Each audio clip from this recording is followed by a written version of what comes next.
Okay, welcome everybody. Thank you for attending this evening's presentation. My name is Adam Oster, and I am the Community Engagement Librarian at the Library of Michigan. Also on the line with us as well is my colleague Mindy Babarskis, who is Hey there.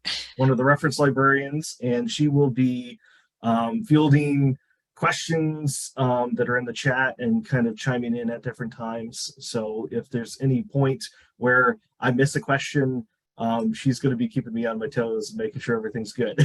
um, so as somebody was kind of asking in the chat just before we got going, about taking baby steps. This is definitely that kind of presentation. So we always start out these presentations just talking a little bit about what the Library of Michigan is, and just so if anybody isn't familiar with who we are and what it is that we do. So we are an institution created by the state of Michigan to collect, preserve, and provide access to the story of the state. Support libraries in their role as essential community anchors. We have been around since 1828, so we predate statehood for the state of Michigan, and the library serves state government and the people of Michigan, much like how the Library of Congress works at the federal level. So if you're looking at some sort of an allegorical, a similar sort of organization of what it would be with the feds, we're like the Library of Congress. We have been around since, like I said, 1828, started as a territorial library in the territorial capital in Detroit. When we became a state in 1837, that's when we transitioned from the territorial library to the state library.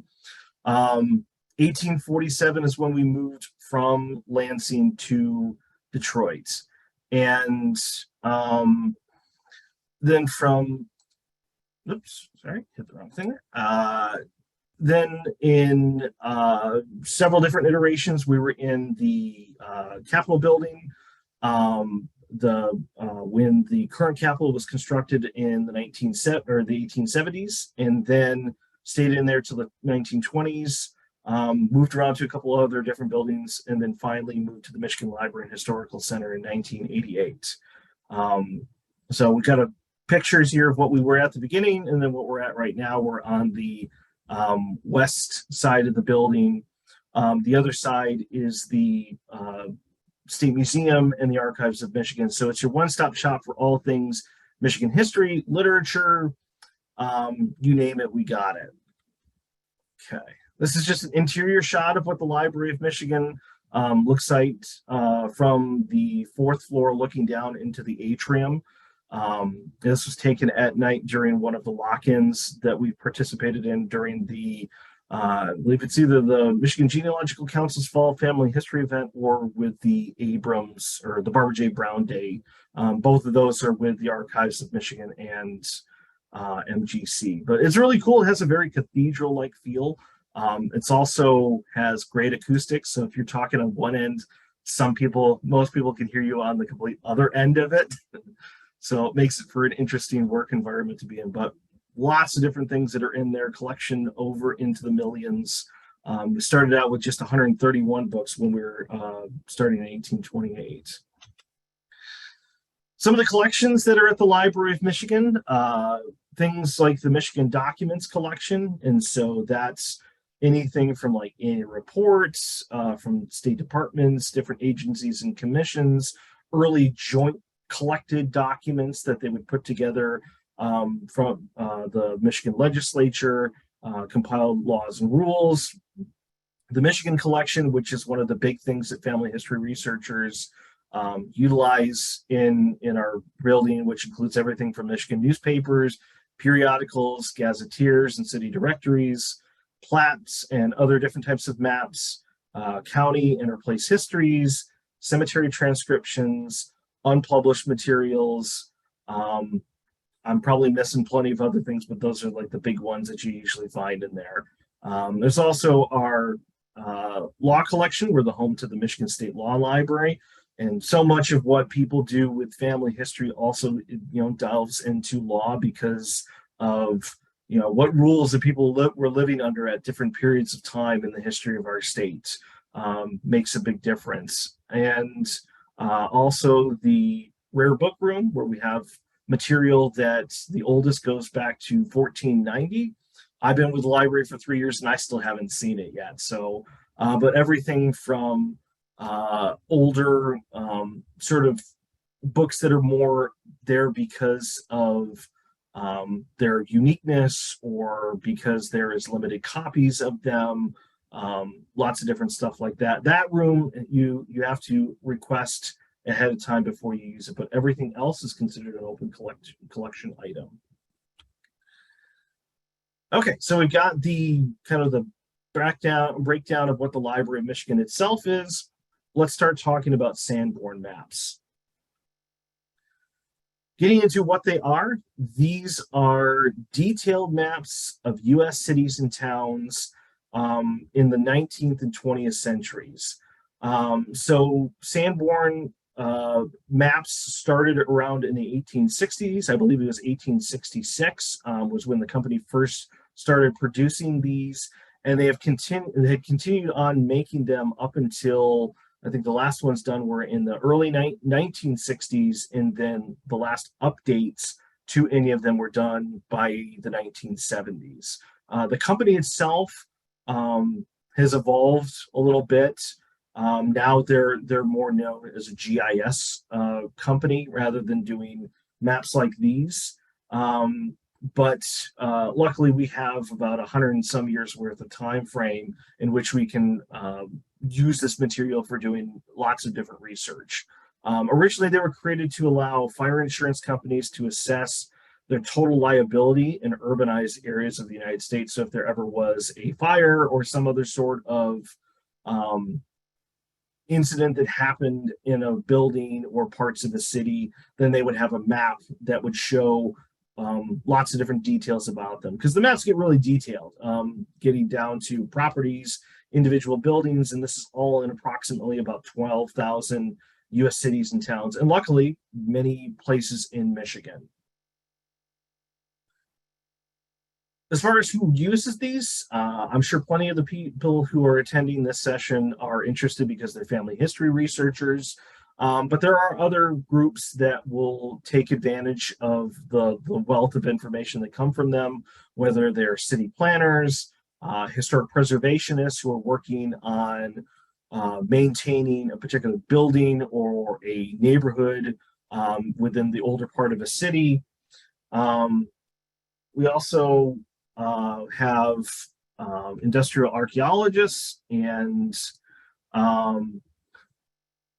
people like demographers and urban geographers who are interested in them as well.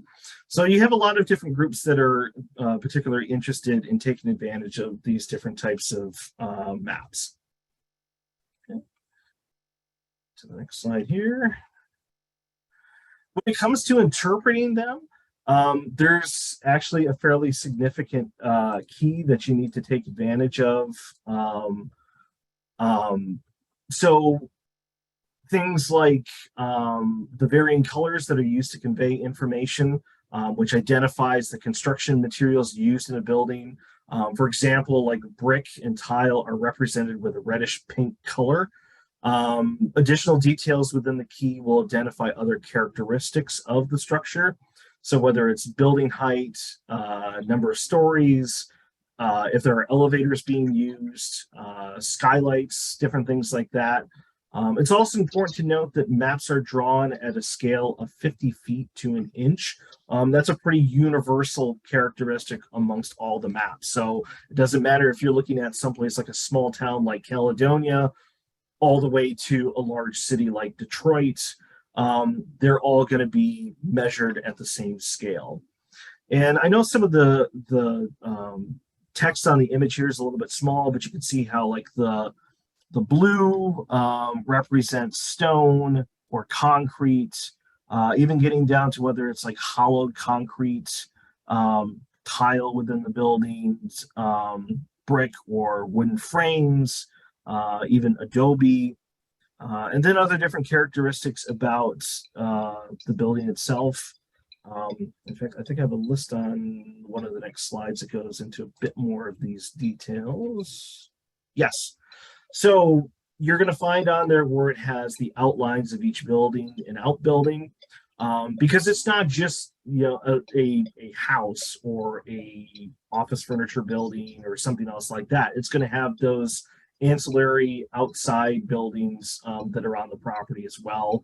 Locations of windows and doors, street names, street and sidewalk widths, property boundaries, firewalls, other natural features. So if there's a river or a canal that is going nearby, railroad corridors, building use, sometimes even down to like what the particular room uses are of the within the building itself. So if it's a furniture factory building, and you'll know that like certain types of things are going on in one part of the building while other types of manufacturing may be going on in the others, or if it's a boiler room in one portion of it. You also have the house and block numbers, composition of the building materials, including the framing, flooring, and roofing, strength of the local fire department. Hopefully everybody had a decent fire department at these early times. Even the use of things like sprinkler systems, locations of fire hydrants, location of water and gas mains, and the names of most public buildings, churches, and businesses. So that helps if you are trying to track down if the use of a building has changed, that maybe it was owned by one particular business at one time, and then it moved to being used by, bought out and used by somebody else. Often that you can find that there's kind of an average of about every 5 to 10 years, there'll be an update to a map.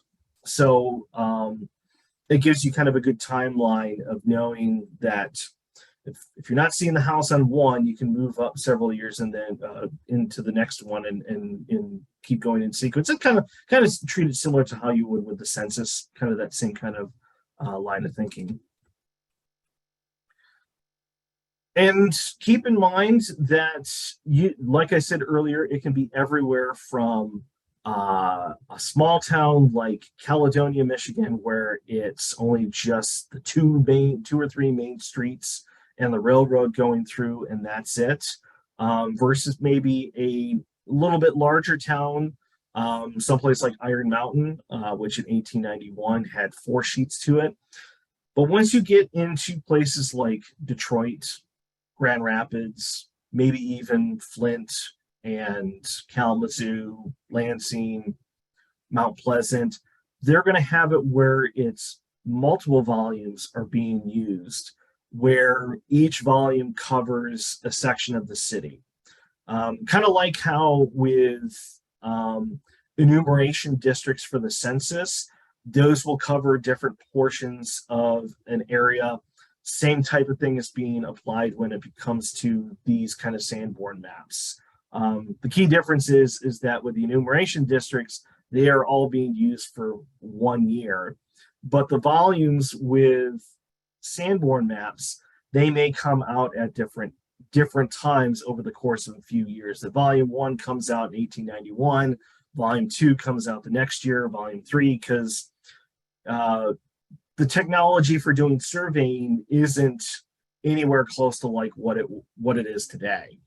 All the technology that we have to use in the modern time wasn't existing in the 1860s, 70s, 80s, and so forth. So let's just talk a little bit about, we're looking to find a location on a map. Using this 1885 map of Lansing, this is one of the earlier ones that was produced of the city of Lansing. And you've got 2 different things that you can look at when you're trying to find information. One, you have your index, which has your streets listed on it, and that's going to be by street name, whether it's Main or Central or any sort of street name that you can think of. Another key thing to kind of remember when you're looking at the street index is, remember, street names may often change. Or when it comes to like the house numbers. I know Grand Rapids is known that after a certain year, the street numbers, the numbers of the houses changed because so much of the city had grown. So you'll find that also reflected within the Sanborn maps, so that you might look for a particular address on an earlier map and find that that one has changed because of that upgrade within the street names and so forth. It is kind of nice that with the special section, um, that when it gets into like businesses and other different major sort of uh, well-known things within the city, if you're looking for like the foundry or the railroad station, or in this case with Lansing, the state capitol, you've got those indicators that show where it is. Sometimes you have to use a grid to find them. So it will say that it's at like H7. You feel like you're kind of playing like Battleship, trying to find where some of these are. And then with that, you then use where the sheet numbers are on the title sheet. So we were looking for the Capitol and it was saying that it was at this location, under the specials, we would know to look for it on here. With this particular map, we can kind of tell pretty easily that the Capitol is right here. But when it comes to other different buildings on the map, maybe it might not be that easy.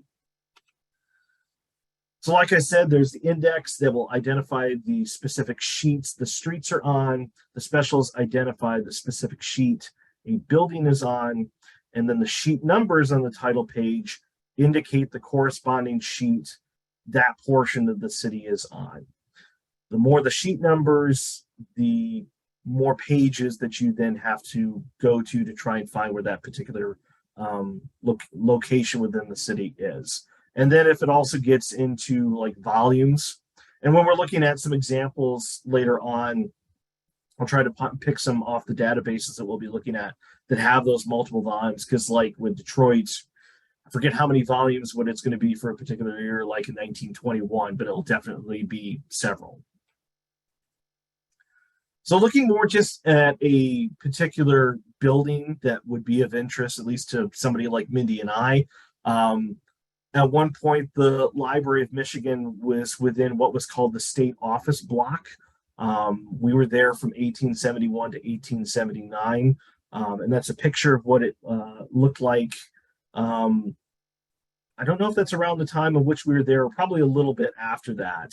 But it was located at what is now the corner of Allegan Street and Washington Square in downtown Lansing. I think if you were to come there now, it would be around where the Grand Traverse Pie Company is, because the building itself is gone. There's a completely different building that's there. So we're looking for it, and we know that, at least for somebody like Mindy and I, we would know that it was at the corner of Allegan and Washington Square. So we would first be looking on our map, and we would try to find, okay, where is Allegan? Allegan is right here. Washington is this street right here. So we would then go to the actual page itself, which indicated that it was on page 2. Now, I will warn you that this sheet, its orientation is a little bit wonky. Right now, north is actually right here, using the arrow. This was just how it was when it was printed on the sheet, because I wanted to make sure that everybody could see the street names, and also just the labels as they are. But right here, we now have the actual layout of what that building looks like. And it gets into the breakdowns of what different walls are on the interior of it. You can see the stairwells that go to different areas of it. Looks like there's at least maybe 3 different stairwells, possibly 4, one on the outside. And so if you were trying to find specifically where that building was, say if you were wanting to find somebody who had worked in that building at a particular time period, this would give you the snapshot of where it was, in this case, in 1885. So finding and using Sanborn maps, let's talk a little bit about how to track them down and where they're available. So They are going to be in either print or microfilm copies that are often found in the collections of places like municipal offices. Like we mentioned earlier, that often city planners and um, different geographers and other folks that are interested in the layout of the city and how it's expanding over time may have it in their offices. Also, in places like public and academic libraries, or like with us, state library, we have ones in our collection, whether they're microfilm or something else. I see there's a question: how accurate are they compared to deed of properties? My understanding is that they're quite accurate. I mean, these were they sent out groups of surveyors all over the place in order to develop these. And when you have things like insurance as part of it, I think they made a pretty concerted effort. I can't say make any sort of guarantee that like it's down to a pinpoint type of accuracy, but for the time, when the technology was what it was, I would say they did a pretty good job. I think you can look at places like if a older high school building is still around that was downtown someplace. I'm sure there's something like that that was for like Sexton High School in the 30s, which is on the west side of Lansing, that they probably were able to get a pretty accurate depiction of what it was. As far as digitized copies, kind of the two big ones, at least for anybody who is doing research with the state of Michigan. The Library of Congress has a large collection of them online. What was really interesting was finding out that those originally came from the Census Bureau, who had purchased them in the 1940s, and they were using them for several decades until they transferred them to the Library of Congress in 1967. So it helps when you have a fellow federal agency who's like, we have all this stuff, we don't need it anymore, why don't we give it to you? And then for anybody who is in Michigan who has a Library of Michigan library card, the state library has access to ProQuest digital Sanborn Maps, which covers from 1867 to 1970. We have the Michigan maps. And if you have a card through us, you can then access those by going to our website. The specific URL to get to them is michigan.gov/LM databases. A key difference between the ones on the database versus the ones that the Library of Congress has on their website is that they're not in color, which, as we showed a little bit earlier, the color helps, but it's not the end of the world that maybe some of them are not on the Library of Congress site, and that you at least would be able to find them through the ProQuest database, and at least tell you if a map exists, and then helps you track it down someplace else. Several other states have their own collections. I'm sure some are at different state libraries, other different institutions. So if you're from out of state, your best bet I would recommend is to start with either your state library, maybe your state archives, if they get much into that, and other different academic libraries might have something. So there's another question. Are there records of when year at least property burned down? The place where I would start with something like that would be either the city or township, well, most likely it's going to be city assessing office, or who it is that is the record of property. You could also check with the county to see what they have there. I used to work for several summers at a assessing building and zoning department in the city of Zeeland. And one of the things that they had there was all the parcel cards for the pieces of property within the entire city. And so you could first look on there to see if, say if there was a fire, that they would have something like that indicated on there. Otherwise, I don't think the Sanborn maps themselves will indicate if a property is burned. You'll have to use other types of records, like if something was listed in the newspaper, or like I said, those parcel cards, or other sorts of things to kind of provide the indication. I don't think, as far as from the use that I've had with Sanborn Maps, they've never said a building used to be here. It's a snapshot of what is currently there at the time it was surveyed. So, but a good question, because when you're looking for a building and you're not finding it there, that just leads to more questions. So you need to know what other types of records to utilize.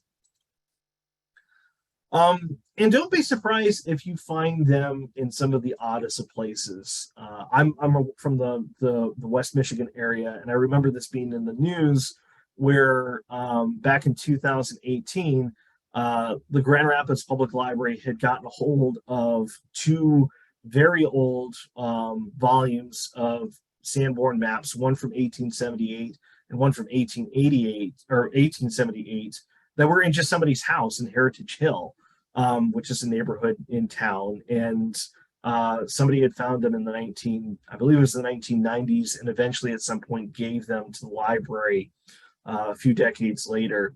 And what Grand Rapids Public Library has done is they have digitized them, so those are now available on their digital collections of their website. I do not believe that those are either on the Library of Congress or a website, and I don't believe they're on the ProQuest database too. So there will be these random ones out there where you just don't know where it's at. And it's just can be a little bit hunt and peck to find them. I see Jennifer just posted, I've seen one instance where a Sanborn map listed a foundation under construction for a house on a particular lot. So it looks like, from what Jennifer has seen, and knowing Jennifer, she's definitely a good source of information. It looks like that is something that you can find on some of these. So I would say then that if it was being done at the time the map was surveyed, then it would be on there. Jennifer, if you do want to unmute yourself, have you ever seen instances where there's been any other like circumstances where something maybe has burned or been gone? If I can put you on the spot.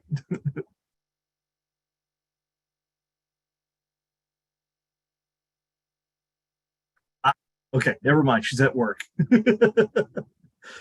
Okay, but yeah, if anybody has any other circumstances where they've come across something like that, feel free to put it in, because it's not like I've seen every single Sanborn map out there. I think the collection that the Library of Congress has is into the thousands. Some documents to use in conjunction with Sanborn Maps. Pretty much anything that lists an address. The big ones are going to be death records, the census, especially the ones that are from around 1900 on up. Some of the older ones, they won't necessarily have a particular address listed on there. Newspaper articles, if they're talking about a particular instance with a house or maybe a sale or something like that. City directories, parcel cards.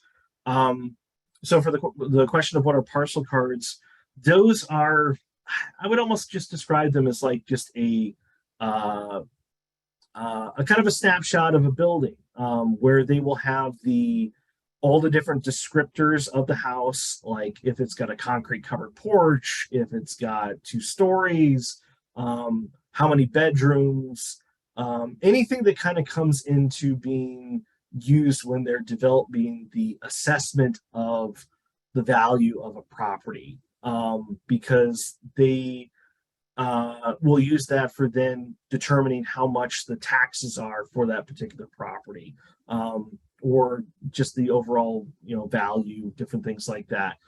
Usually there'll be a sketch out of it. If you go on to many modern day municipalities will use something that's called a BSNA software. And what that is sort of like the modern day version of it, to put that on there. Aerial images, those can be found in a couple of different places. There's a website that's called Historic Aerials. I think it's historicaerials.com. Those are ones that you can view and freely, and you can kind of go year by year, of whatever years that they have for a particular place. When I get into the demonstration point of the databases, I'll try to remember to bring that up because it is a really good tool to kind of use in conjunction with those types of maps. Mindy just put the URL to it in the chat.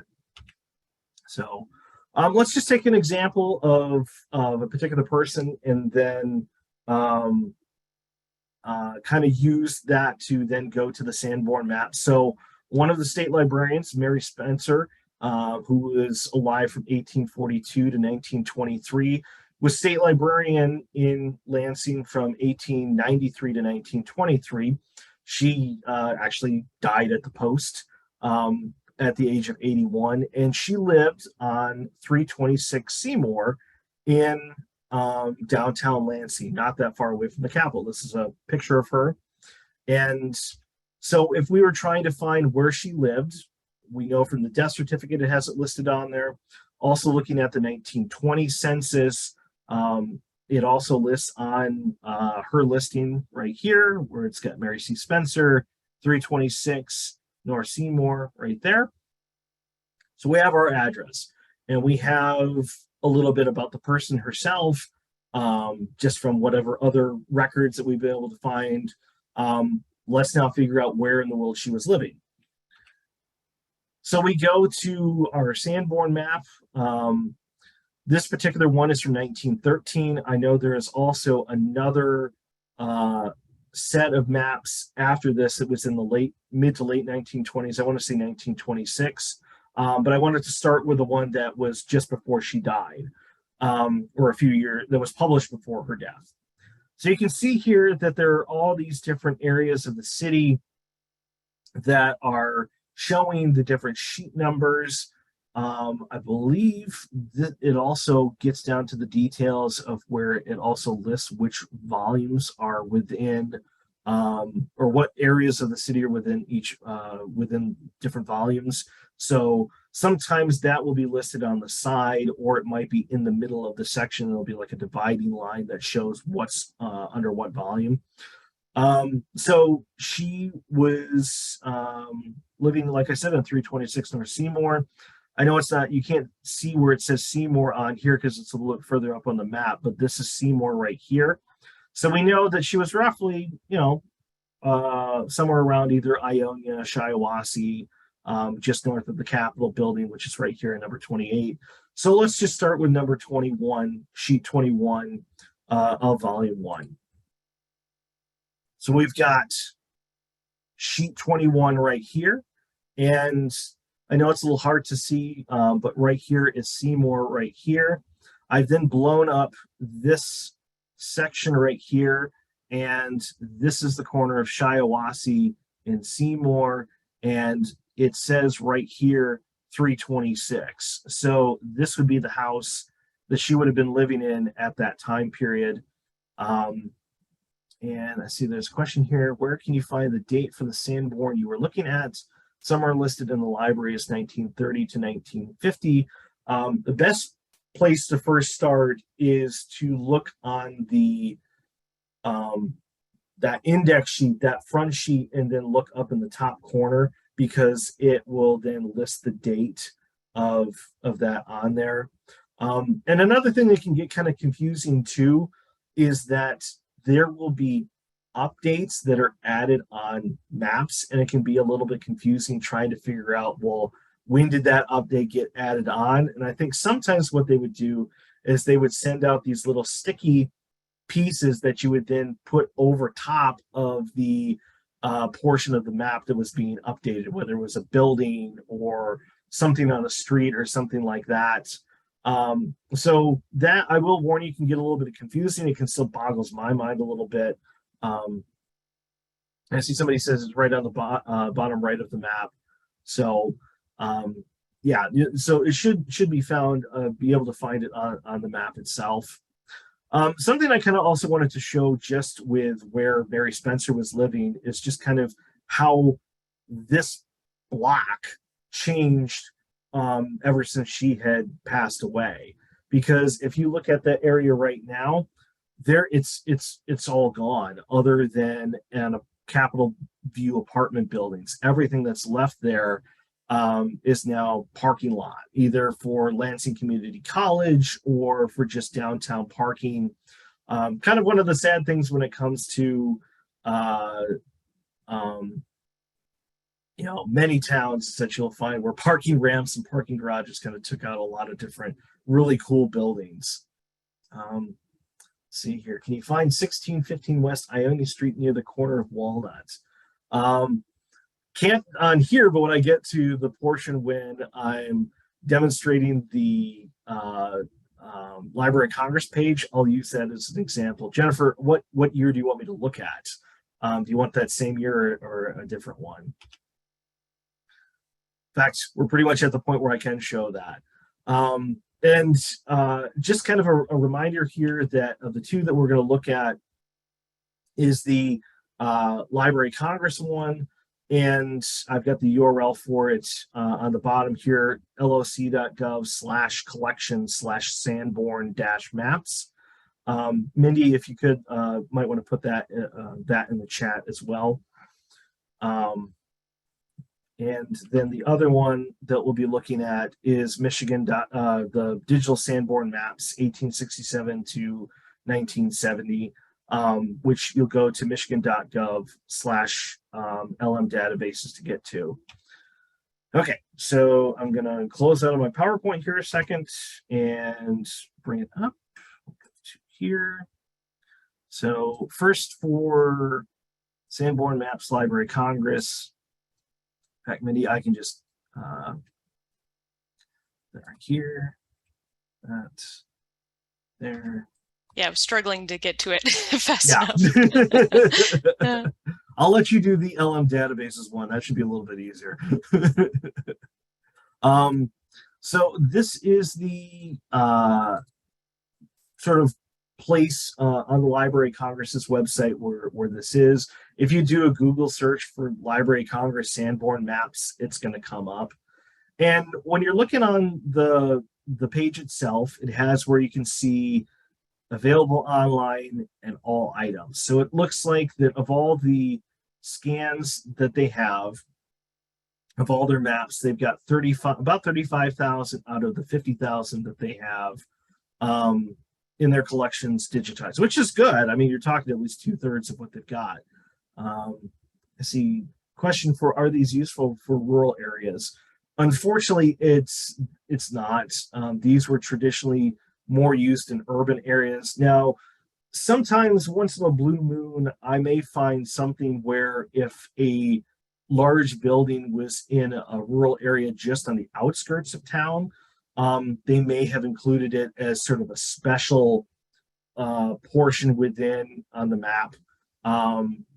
And then we can, but overall, you weren't really finding too many rural ones within most of these maps. So what I tend to do is then look under location. So first click on Michigan. I find using the search box just really not that easy to use. And then if we're going to be narrowing this down to Ingham County, and you can either search it by number of matches or look alphabetically. I'm going to hit alphabetically because then that should bring up. Yeah, there we go. And then you can look by either the city or the county. I'm going to first hit I for, is it under? Yep, Ingham County right here. And let's just go to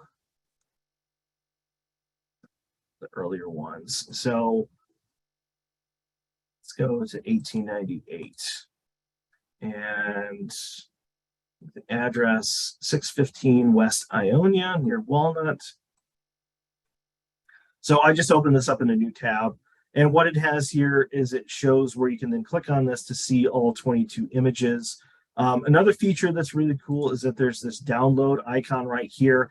It defaults to being a small pixel size, just 813 by 963 for this particular one. if you're going to be using this for any sort of presentations or holding on to, I would recommend at a minimum changing it to the JPEG where it's larger than that. TIFF file, that's going to be a big file and you're going to be waiting a few minutes for it to download. That's if you want the file that is not going to disappear or degrade over time, because that's what TIFFs are for. Okay, so let's click on here and we're going to go to the first page to see if we can figure out where 615 West Ionia is. There's these features right here where you can zoom in and out. So we're going to zoom in. And let's see, Ionia. So I think Ionia is going to be right here. And then Walnut is right here. So let's start with sheet number 2. So this is just north of the Capitol. So we always have to go one number up because of it having the cover sheet when we're needing images.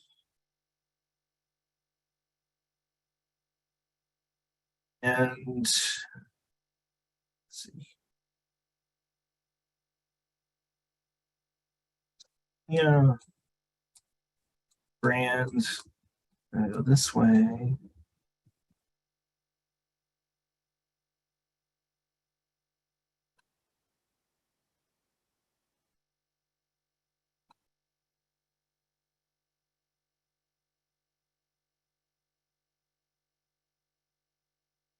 Flip, it looks like you can rotate it, which is kind of nice. So Ionia, Washington.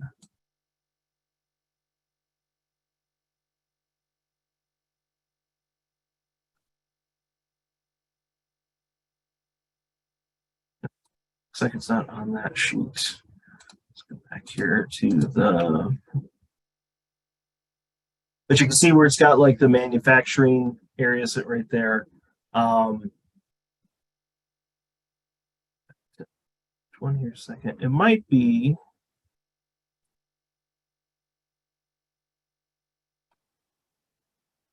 Might have to look at a different year.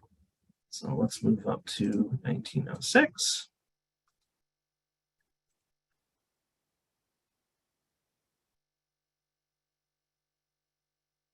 We're going to zoom in.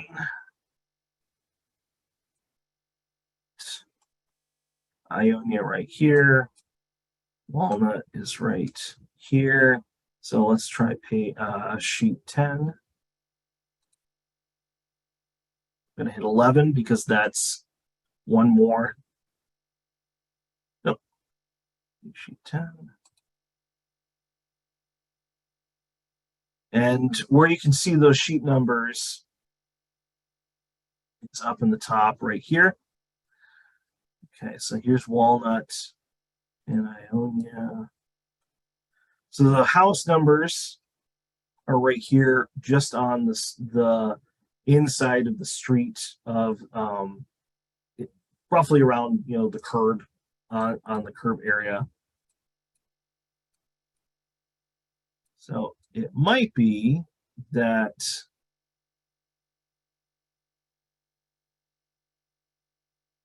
$615 might be. They might have changed the building numbers at that time. Oh, but it's Ionia you should be looking at, not Walnut. Oh, on Ionia. Yeah, I know that's what always gets me too. I always forget which road I'm on.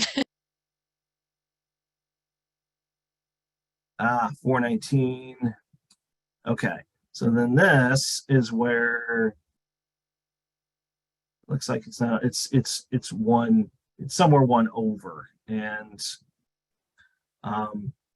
so eventually it would be showing up on one of the other sheets. And what's helpful is that they do indicate that like sheet 15 is connected here, sheet 16 is right here, sheet 11, 5 up on the top, and then like the date. So like here, March 1906, Lansing, Michigan, usually in some sort of a circular indicator right there on the map itself.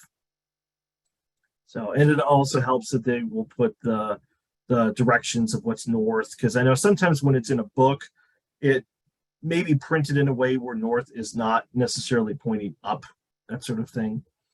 Let's see.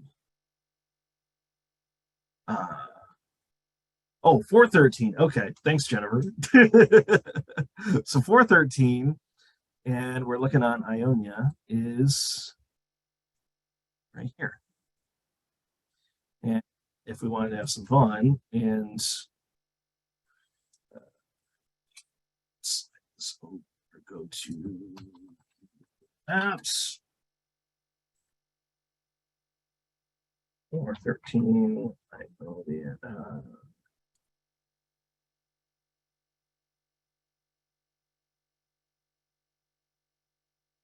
there. So if we're comparing back and forth, I think this right here might be right.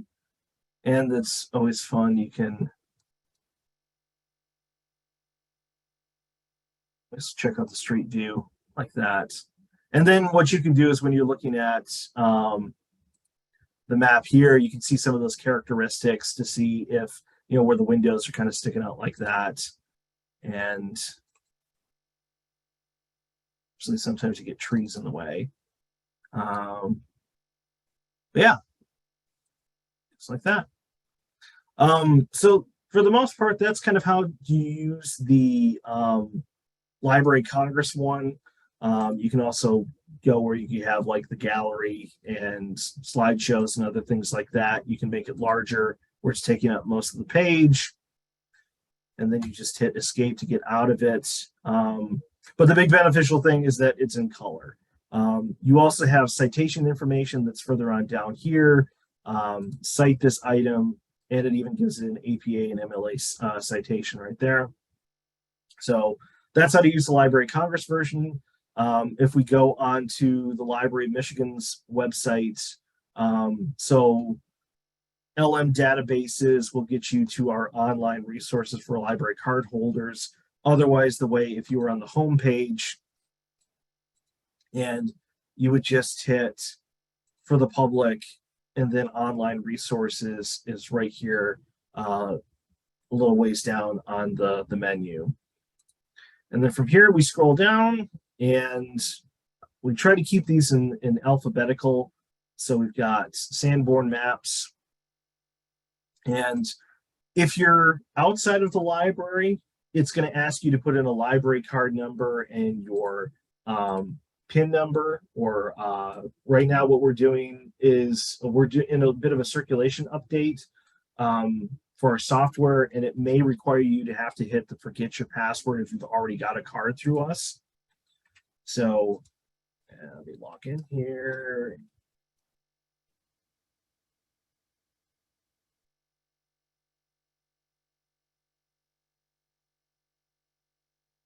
And here's the database itself.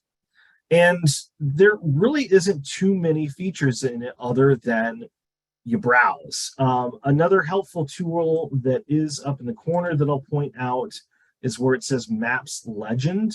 That can be helpful. I'm going to open it in a new tab, but it brings up this PDF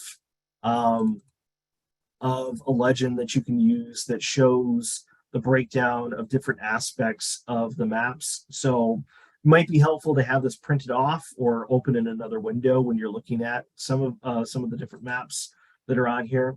But the basics are you just go to browse and explore. If we had the complete version where we had every state, you would then pick the state that you were going to. We only have access to the Michigan one, so we hit Michigan on here. And then we have to select our city. First, I'm just going to go to a small one. Let's first go to Albion, 1888. And you'll see here, it's just got, let's see how many sheets. We have our index key sheet right here. And then we've got 4 other sheets on it. And similar with like the Library of Congress, you can zoom in and out on it. You can hover the mouse over top and manipulate it around to look at it. You can orient the page so that it rotates. You can also download the page as a save that map as a PDF. You can also print it, hit print, and print it from right here. If you want to look at it in a thumbnail grid, you can select that right there, and then it shows all the maps that way. Sometimes it's better having the map display because then you can kind of go from sheet to sheet. And then you can also change your dates. So if I wanted to go to 1931, and then we've got our index key right here. And you'll see where there's this one right here where it says January 1931 to May 1947. That's when they were making updates on it. But not everything was completely being changed on the entire map. And it looks like that they've got like this correction record that shows like different things that were added onto it when they were making changes. So when we get to a big city like Detroit, too far for us. So Detroit, and we've got our dates. So we've got starts out 1884 to 1899. And we've already got it where it's a volume 1, volume 2, and volume 3. So the first thing to do with something like this is to first look at the key and then see what if the key has all the volumes on it or it's just volume 1. So in this case, it looks like it has it where it's just volume 1, and you just have this portion of the city right here. If we go to volume 2, should bring up the key, and then it shows what portions of the city are part of that. So it looks like this is along the Detroit River. And then you can see where it's got like Circus Park or Capitol Park and Grand Avenue, and somewhere in here is where the former territorial capital had been. If we were looking at more of a modern map, we would be seeing like Tiger Stadium and Ford Fields and all that on there.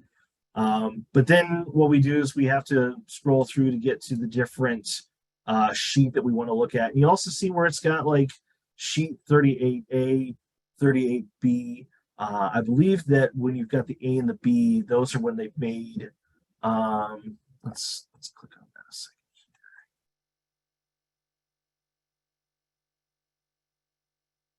38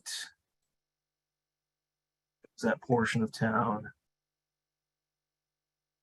where Novelty Works, Cracker Bakery, Globe Tobacco Works, things like that. So if we click on A, looks like that's another portion. I think what that is when you've got the A and the B, it's got where the sheet took up 2 pages. And so in order to make it so that all the page sizes were fairly similar, the database itself is kind of like chopped it in half, and that's why it's got a 38A and a 38B. So B is going to be on this portion. It looks like there's a little bit of an overlap of it right here. Once we get into our latter years, so like the 1910 through July 1951, got our volume 1, which indicates different years. It looks like this goes all the way up to 17A. Oh, for the volume 26. So Detroit is a monster in and of itself just because of how large it is. So you'll have to, like I said, for each volume, look at which volume, the volumes there, see what keys are covered by it.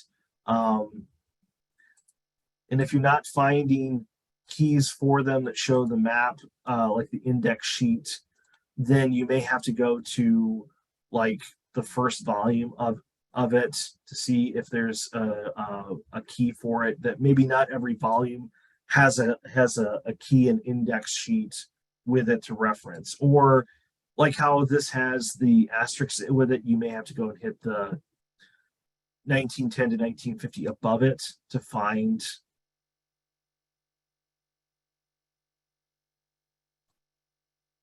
some of those key sheets. I would say that when it comes to anything with Detroit, you're really going to have to be doing a lot of browsing through. Don't expect to find it immediately. It's going to be much more. You're going to have to look for, with smaller cities, Lansing, maybe even Grand Rapids, all the way down to your, smaller ones than that, Holland, Muskegon. It will be a little bit easier because the towns aren't as big. It's easier to kind of compare with things on like Google Maps in order to find them, or other different plat maps and different things like that, as you're browsing through it. So I think, do I have anything else? That's pretty much it for what I've got. I apologize again for the technical difficulties, but if folks want to open it up to questions, feel free to unmute yourself. I'll do my best to answer them. Adam, we do have one question in the chat we hadn't gotten to. Can you search counties is the question. I think it's all city. I take that back. When you are using the Library of Congress one, it lets you narrow it down by counties, but the maps themselves are not really a county level map. All what the Library of Congress has done is taken, so like these ones that are for Ingham County, it's grouped together all of the maps that would be within the geographical area of Ingham County. So we've got Lansing. I think Stockbridge is going to be on here. Leslie is, so the small little town of Leslie. Mason, so the county seat of Ingham County is on there. Stockbridge. Williamston, looks like there's another page. It's more of Williamston. Williamston is one of those smaller towns within Ingham County. But when it comes to just, if you were looking to see if there was a county Sanborn map, there isn't, because the counties is going to have so much rural area in it. It's not going to include, be able to show all the different buildings within it. There are things like the rural property inventories. So that was during, I think, a WPA project in the 30s, where they went to rural areas in the United States to try and map out properties, the buildings, all those. If you're looking at more like someplace up in, the Upper Peninsula in the middle of like Schoolcraft County, or rural Wexford County or something like that. And those, I know they have a lot of them over at the Archives of Michigan, but otherwise the parcel cards. I know they started using parcel cards at Zeeland City Hall around like the 30s or the 1940s, and they would continue updating them. And it wasn't until around 2003, 2004 when they started the process of digitizing them. And I would expect that was a similar thing going on with other municipalities. I'll just quick show while I'm thinking about it. Lansing property search, just to show you an idea of what it is for Lansing. So I just did a basic Google search, and there's this thing where it says BSNA online. That's their property page. You can also find it by going to the city assessor's site, and where they have property information lookup, it's going to be that same sort of thing. And this is where you can type in an address. So if I put in 702 Kalamazoo, which is the Library of Michigan's address, so it shows here that it's owned by the state of Michigan. And I don't know how much it's actually going to have on there, because it's, a state building. It isn't taxed or anything like that. Looks like they just have the property here of the sketch. But what you would also have with these is if there were sales of the building, it has a legal description. So it looks like it's evolved who was considered the sort of owner of the Library of Michigan's property over time. Sale histories are on there, building department, tax information, that sort of thing. What's also cool is that you can go up to the top here and hit municipalities, select a municipality. These are all the counties in Michigan and their municipalities that are on this kind of software. So if we went to, Berry County, there's a bunch, Fruitport, Village of Nashville, Johnston Township, all of those. And I would say a good portion of Michigan counties have their records on here, so it makes it pretty easy to find these. Not everybody. I think like the city of Plymouth and some in Oakland County might not have all of theirs on there. Detroit probably has a separate thing. Double check a bit on Wayne County. No, City of Detroit does have stuff on there. And so does Plymouth. But yeah, I mean, and the one other thing though is that sometimes they have paywalls and other ones they don't. But usually it's like a couple bucks if you're looking for a particular piece of property, and this is your only tool to find it. So, are there any other questions that people have? Like I said, feel free to unmute yourself if you have any other questions, or if you want to put them in the chat.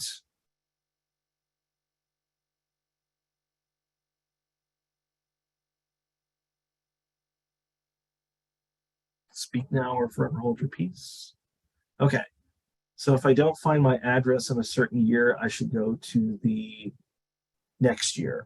Yes. So if you're not finding it in, say, like the 1913 one, go up to the next published set of maps. I know with Lansing, it's like in the 1920s, like 1926.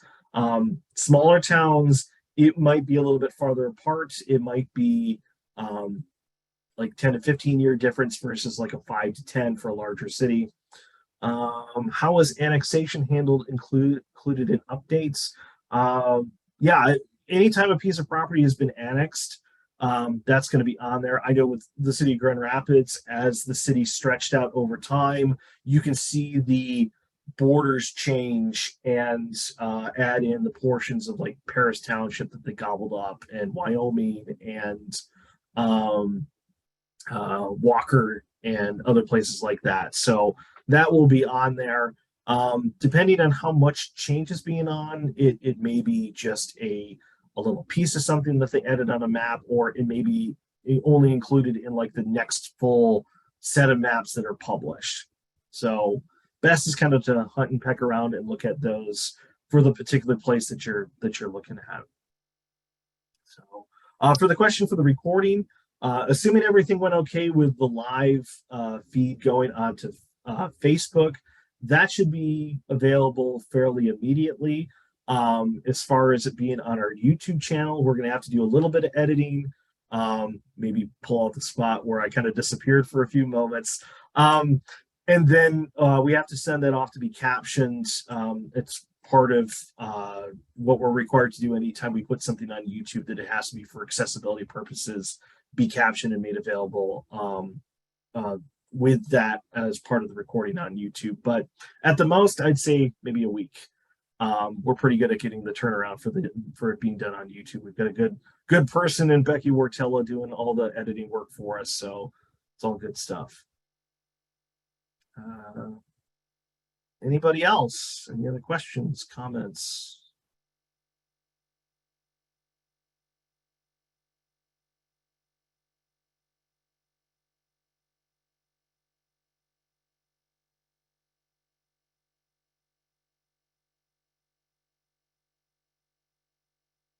URL for YouTube. If you give me just a second, I can grab that. If I just go to Michigan Department. So all of our content is on the Michigan Department of Education YouTube channel, because we're part of that. And here is the link for that. Mindy, did I catch anything? Is there anything else I'm missing? No, I think you're good. Just some great tips in the chat. So if everybody else take a look at the chat, you'll see some good stuff. But yeah, overall, a lot of people saying thank you and that this was great. Cool. And we will put a link to the recording also on the library's schedule of our 2022 program. So if you can't find it right away on YouTube, look for it on there. We'll replace the registration link to put the URL for the YouTube link on there. And we do have 2 more in our programs that are going to be virtual. And I believe those are My Heritage. It's going to be on October 6th, and Michigan Newspapers on December 1.